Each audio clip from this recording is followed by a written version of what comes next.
யோவான் எழுதின சுவிசேஷம் 6ஆம் அதிகாரம் 1 முதல் 14 வசனங்களை நாம் எடுத்துக்கொள்வோம். இந்த 14 வசனங்களிலே நமக்கு கொடுக்கப்பட்டிருக்கிற காரியங்கள் நமக்கு தெரியும். இயேசு மலையின் மேல் ஏறுகிறார், அங்கே சீஷர்களோடு அமர்ந்திருக்கிறார். அந்த நாள் யூதர்களுடைய பஸ்கா பண்டிகையாக இருக்கிறது. அந்த நேரத்திலே அவர்கள் இயேசுவினிடத்திலே வருகிறார்கள். திரளான ஜனங்கள் வருகிறார்கள். அவர்களுக்கு உணவளிக்க வேண்டும் என்று சொல்லி இயேசு விரும்புகிறார். அப்பொழுது உங்களிடத்துல என்ன இருக்கிறது என்று பிலிப்புடைய கேட்கிறார். பிலிப்பு சொல்றா, இங்க ஒரு பையன் கையில 5 அப்பமும் 2 மீன்களும் இருக்கிறது என்று சொல்லுகிறார். அதை என்னிடத்துல கொண்டு வாருங்க சொல்றாரு. அதை வாங்கிட்டு வர்றாங்க. மக்கள் ஜனங்களை புள்ளிலே அமர செய்யுங்கள் என்று சொல்லுகிறார். அமர வைக்கிறார்கள். இயேசு அந்த 5 அப்பங்களையும் 2 மீன்களையும் வாங்கி ஆசீர்வதித்து கொடுக்கிறார். அங்க இருக்கிறவர்கள் அனைவரும் வயிறார உணவு உண்கிறார்கள். ஏறக்குறைய புருஷர்கள் மாத்திரம் 5000 பேர் என்று சொல்லப்படுகிறது. மீதி உள்ளவைகளை சேகரித்து வைங்கள் என்று சொல்லுகிறார். மீதி உள்ளவைகளை 12 கூடைகள் நிறைய நிரப்பினார்கள் என்று சொல்லப்பட்டிருக்கிறது. இந்த அற்புதத்தை எல்லாம் பார்த்த அந்த ஜனங்கள் அவரை தீர்க்கதரிசி என்று சொன்னார். ஹல்லேலூயா. இதுல நாம் வழக்கமான அற்புதத்தை விவரிக்கின்ற நிகழ்ச்சிகள் இருக்கும். அதோடு கூட நான் சில காரியங்களை சேர்த்து பார்க்கின்றோம். முதலாவதாக நாம் பார்க்கிற முதல் வசனத்துல, இவைகளுக்கு பின்பு இயேசு திபேரியா கடல் எண்ணப்பட்ட கலிலேயா கடலின் அக்கறைக்கு போனார். திபேரியா கடல் எண்ணப்பட்ட கலிலேயா. திபேரியா கடல் அப்படின்னா அது கலிலேயா 2 பெயர் இருக்கிறது. கலிலேயா கடல் தான் வழக்கமாக சொல்லப்படுவது. அப்பொழுது உள்ள ராஜா திபேரியுஸ் ராஜா. அந்த திபேரியுஸ் ராஜாவை மகிமைப்படுத்தும்படியாக, அவர் பெயரை பிரஸ்தாபப்படுத்தும்படியாக அந்த கலிலேயா கடலுக்கு, அந்த கலிலேயா ஏரிக்கு அவர்கள் திபேரியா என்று திபேரியுஸ் மன்னனுடைய பெயரை வைத்து அவரை பெருமைப்படுத்துகிறார். முதல் காரியம், ஆண்டவர் அந்த முதல் காரியத்தை உடைக்க விரும்புகிறார். அந்த எந்த திபேரியா கடல் என்று சொல்லி மன்னனுடைய பெயரை வைத்து, ரோமானிய மன்னனுடைய பெயரை வைத்து அந்த கடலானது அழைக்கப்படுகிறதோ அதை அங்கே அற்புதத்தை நடத்த விரும்புகிறார். நமக்கு நன்றாய் தெரியும், பெருமைக்கு தேவன் எதிர்த்து நிற்கிறார்.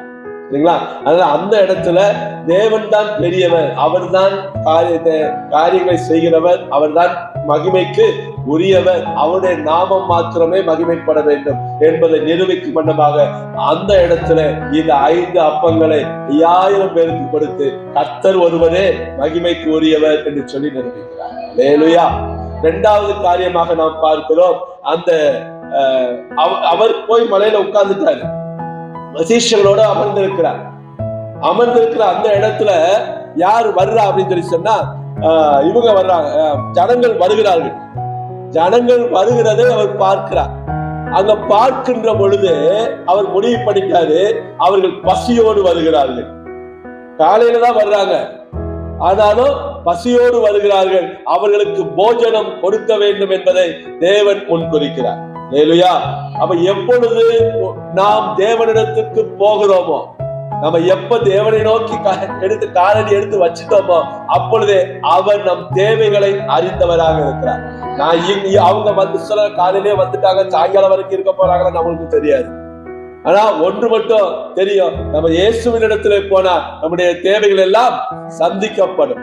அவங்க நல்ல கவனிய, ஒரு பையன் தான் என்ன செஞ்சிருக்கான், 5 அப்பங்களும் 2 மீன் கொண்டு இருக்கான். மற்ற யாரு எதுவும் கொண்டு வரல.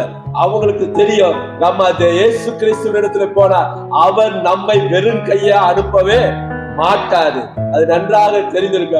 அவரிடத்துல போறாங்க, அவருடைய தேவையை அறிந்தவராக இயேசு இவங்களுக்கு, அவர் வேற ஒண்ணு முதல் பிரசங்கம் பண்ணல, அவங்க வர்றதை பார்த்த உடனே சொல்லிட்டாரு, இவங்களுக்கு அவங்களுக்கு உணவு உண்பதற்கு ஏதாவது நீங்க கொடுங்க, வைத்து இருக்கிறீங்களா கொடுங்க. இதுல 2வது காரியம். 3வது காரியம், இந்த ஜனங்கள் ஏறக்குறைய 5000 புருஷர்கள் இருக்கிறார்கள். வந்த கூட்டம் பெருங்கூட்டமா இருக்குது. அந்த இடத்துல என்னைக்கும் இல்லாம இந்த 5000 ஜனங்கள் பிளஸ் பெண்கள், 5000 புருஷர்கள் பிளஸ் பெண்கள் பிளஸ் குழந்தைகள் வந்திருக்காங்கன்னா 6-7000 பேர் 1000கள்ல வந்திருப்பாங்க. 5000க்கு மேலேயே தான். அப்போ ஆண்டவர் இந்த கூட்டமானது எந்த கூட்டம் என்று சொன்னால், இந்த கூட்டம் பஸ்கா பண்டிகைக்காக எருசலேமுக்கு வந்தது. பஸ்கா பண்டிகை கொண்டாடுவதற்காக வந்த கூட்டம் யாரை தேடி வருகிறது? இயேசுவை தேடி வருகிறது. நமக்கு என்ன சொல்லப்படுகிறதுனா, நீங்கள் எந்த பண்டிகையை கொண்டாடினாலும் சரி, அந்த பண்டிகைகள் இயேசுவை ஞாபகப்படுத்துவதாக இருக்க வேண்டும், இயேசுவை மகிமைப்படுத்துவதாக இருக்க வேண்டும், இயேசுவை தேடி வருகிற அந்த பண்டிகையாக இருக்க வேண்டும். பஸ்கா பண்டிகையில அவர்கள் வந்தாங்க. இயேசு வந்து அந்த மலை மேல இயேசு அமர்ந்திருக்கிறாங்க. இவங்க எல்லாம் எங்க போயிட்டாங்க? இயேசுவின் இடத்துல போனாங்க. ஒவ்வொரு பண்டிகை, கிறிஸ்தவர்களுடைய ஒவ்வொரு பண்டிகைகளும் அல்லது நாம கொண்டாடுகிற எல்லா பண்டிகைகளும் இயேசுவை முன்வைத்ததாக இருக்க வேண்டும். நான்காவது காரியம், பஸ்கா பண்டிகையுடைய அர்த்தமே, பஸ்கா பண்டிகையுடைய பொருளை இயேசு பஸ்கா செம்மறி ஆடாக அடிக்கப்பட போகிறார் என்பதுதான். அது முதல் பண்டிகையோ, இரண்டாவது பண்டிகையோ, மூன்றாவது பண்டிகையோ, ஆனா பஸ்கா பண்டிகை என்று சொன்னா இயேசு தன்னைத்தானே பலியாக ஒப்பு கொடுக்கப்படுகிறார்.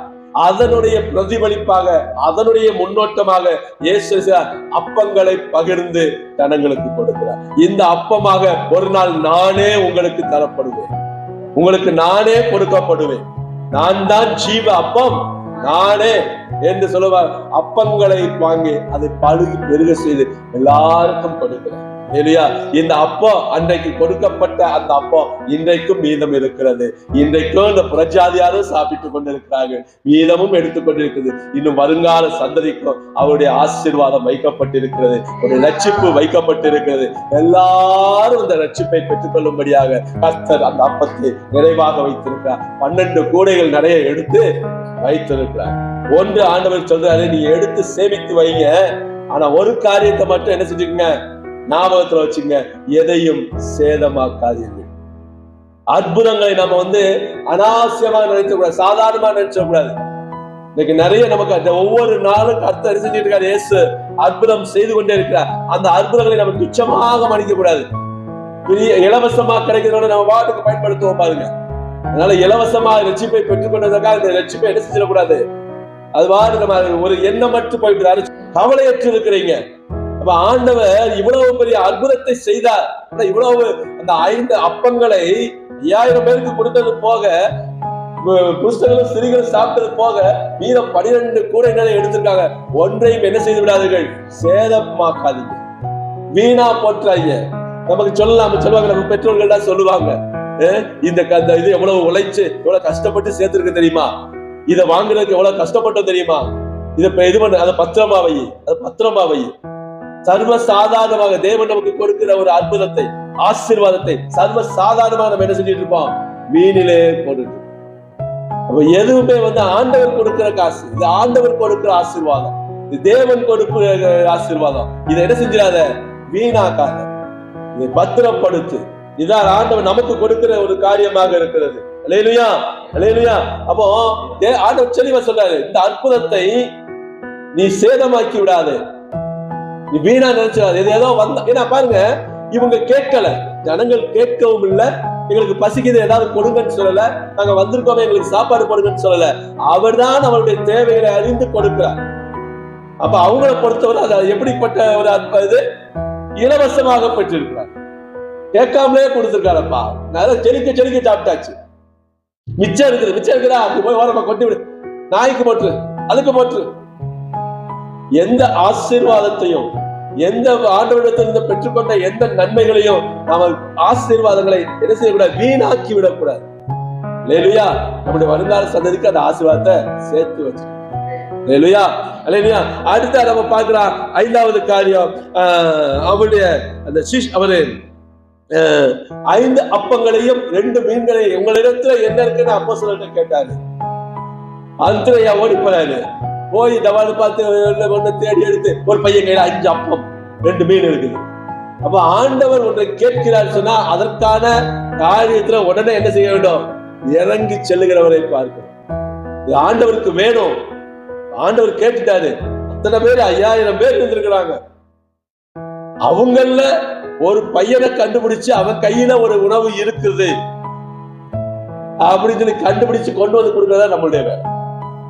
இங்க யாருக்காவது இருக்குதா அந்த வாஞ்சை, அந்த ஆத்மாவை கண்டுபிடிக்கிற வாஞ்சை? ஆண்டவர் எப்படி ஒரு அற்புதம் செய்வாரு அந்திரேயா நினைச்சிருக்கலாம். அந்திரேயா மனசுல என்ன இருக்கலாம், எப்படியோ அவர் கேட்டாரு, ஏதோ ஒண்ணு செய்ய போறாரு. அதே நேரத்துல வசனம் சொல்லுகிறது, அவர் தாம் 6வது வசனம், தாம் செய்ய போகிறதை அறிந்திருந்தும் அவனை சோதிக்கும்படி இப்படி கேட்டார். அல்லேலூயா. கேட்டது பிலிப்பு கிட்ட, கொண்டு வந்தது யாரு?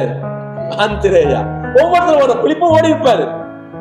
பிலிப்பு போகாம இல்ல, பிலிப்பும் போயிருப்பாரு, அந்திரேயாவும் போயிருக்காரு, பேதுருவும் போயிருப்பாங்க. சீஷர்கள் அங்க என்ன செஞ்சிருக்காங்க, பரவி போயிருக்காங்க. அந்திரேயா கண்டுபிடிச்சிட்டாரு. அதுக்காக மத்தவங்க எல்லாம் சும்மா உட்கார்ந்து இருந்தாங்க. பிலிப்பு சொன்னாரு, பிலிப்பு செய்யவே இல்லை, அந்திரேயா தானே கொண்டு வந்தான் அப்படின்னு எல்லாரும் போறாங்க. அப்ப ஆண்டவருக்கு ஆத்மா ஆதாயம், ஆத்மா தேவை அப்படின்னு சொன்னா நாம என்ன செய்யணும், உள்ள போய் அங்க எல்லா இடத்துலயும் போய் ஊழியம் பார்த்து ஆத்மாவை கொண்டு வந்து 5 ஆத்மாவை கொண்டு வந்து கொடுத்தோம்னா ஒரு 5000 பெருகச்சு. லேலுயா லேலுயா. அடுத்து, தாம் செய்கிறதை அவர் அறிந்திருந்தோம். அவருக்கு தெரியும், அவர் பஸ்கா பண்டிகைக்கு வந்திருக்கிறாங்க, நான் பஸ்கா ஆடாக அடிக்கப்பட போகிறேன். இப்போ இல்லைன்னாலும் ஒரு முதல் பஸ்காவோ 2வது பஸ்காவோ 3வது பஸ்காவோ இது. ஆனா பஸ்கான்னு சொன்னால் யாருடைய ஞாபகம் வரணும்? திபேரியா ராஜாவுடைய ஞாபகம் வரக்கூடாது. இயேசு தேவனுடைய ஞாபகம் தான் வரணும். நல்ல ஞாபகமா மனசுல நிக்கிற மாதிரி ஒரு காரியத்தை செய்யும். என்றைக்கு மறக்காத ஒரு காரியம் இன்றைக்கு வரைக்கும் நம்ம பேசிக் கொண்டிருக்கிறோம். கடைசியாக பாருங்க, இயேசு 14வது வசனம், இயேசு செய்த அற்புதத்தை அந்த மனுஷர் கண்டு மெய்யாகவே இவர் உலகத்தில் வருகிறவரான தீர்க்கதரிசி என்றார். 2 பேர் தான் பழைய ஏற்பாட்டு காலத்தில். ஒன்னு தேவன், இன்னொன்னு தீர்க்கதரிசி. தேவன் பேசுவார் அல்லது தேவனிடத்திலிருந்து பெற்று யார் செய்வார்? தீர்க்கதரிசி செய்வார் அல்லது ராஜா செய்வார். ஒன்னு ராஜா தீர்க்கதரிசியாகவும் இருப்பாரு, ராஜாவாகவும் இருப்பாரு. ஆனா செய்யக்கூடியவர் தீர்க்கதரிசியாக இருப்பார். முதல் காரியம். இப்போதான் நம்முடைய புதிய ஏற்பாட்டு காலத்தில் அப்போஸ்தலர்கள், தீர்க்கதரிசிகள், சுவிசேஷகர்கள், போதகர்கள் அப்படின்னு சொல்லி வந்து ஊழியர்கள் வருது மாறுது. அப்போ 2 தான். ஒருத்தர் நன்மை செய்கிறாரு, ஒருத்தர் அற்புதம் செய்கிறாருன்னா அவர் செய்யறார், அவர் தேவனிடத்திலிருந்து வாங்கி அவர் செய்யறாரு. 1, அவர் தேவன் சொன்னதை பேசுறாரு. 2, தீர்க்கதரிசிக்கு தேவனிடத்திலிருந்து வருகின்றவர், தேவனிடத்திலிருந்த காரியங்களை நிறைவேற்றி கொடுப்பவர். மோசே சொல்கிறார், என்னை போல ஒரு தீர்க்கதரிசி உங்களுக்கு எழும்ப பண்ணுவார். அப்ப என்னை போல மோசே காடையும் அப்பத்தையும் கொடுத்தாரு ஒவ்வொரு நாளும். அப்ப இவரும் இன்னைக்கு என்ன செய்யறாரு? 5000 பேருக்கு அப்பத்தை கொடுத்தபடினாலே இவர் ஒரு உலகத்திலிருந்து வரப்போகிற தீர்க்கதரிசியாகத்தான் இருப்பார். அந்த தீர்க்கதரிசி மோசே சொன்ன தீர்க்கதரிசியா இந்த பண்டிகைக்கு வந்தவர்கள் முடிவு பண்ணுகிறார். இல்லையா? கர்த்தர் நாம மகிமைப்படுகிறார். நமக்கு அற்புதங்களை செய்கிறது நம்மோடு கூட இருக்கிறார். நம் அவரை எப்படி பார்க்கிறோம், எப்படி நாம் தெரிந்திருக்கிறோம், அவர் ஏன் அந்த அற்புதத்தை செய்ய வேண்டும் என்பதை நாம் நினைவிலே கொண்டு இந்த நாளை கர்த்தருடைய தியான நாளாக மாற்றுவோம். நம்முடைய வாழ்க்கையில நம்ம தேவைகளை அறிந்த நாம அவரிடத்துல போகும்போதே இதுக்கு தான் வர்றா என்று சொல்லி ஆண்டவருக்கு தெரியும். நாம போகும்போதே அவர் நமக்கு தேவையான எல்லா போஜனத்தையும் அங்க பேசிடுறாரு. வந்துட்டாயா, அவனுக்கு வேண்டியது இது ரெடி பண்ணி வச்சுட்டு அங்க சொல்லிடுறாரு. அவங்க உடனே ஓடி போய் எல்லா பார்த்து தேடி அரசு எடுத்து வச்சிருக்காங்க. எடுத்து வைத்ததை அவருடைய கரங்கள்ல கொடுக்குறாங்க. அவர் பெருகச்சி.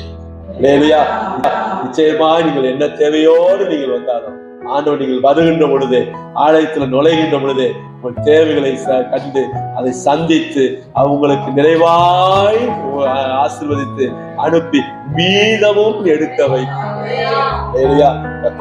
கர்த்தருடைய பரிசுத்த நாமத்துக்கு மகிமை உண்டாவதாக.